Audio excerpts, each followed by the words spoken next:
Erb's palsy is also known as brachial plexus injury. It occurs as a result of a traumatic birth. During a natural birth, the baby's shoulder can sometimes get stuck behind the mother's pelvis. There are manoeuvres and procedures which can be performed which will allow the birth to occur without injury or with minimal injury.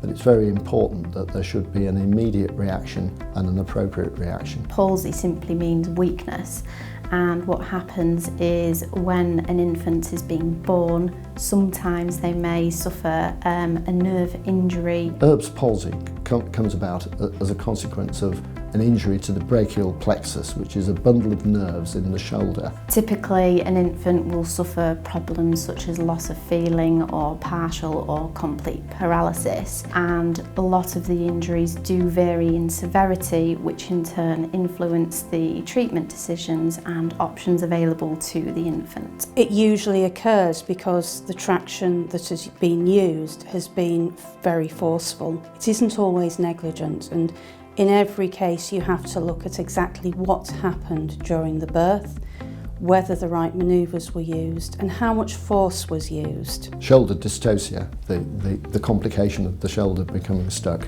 does occur naturally, and it doesn't necessarily follow that there's any negligence simply because this has happened.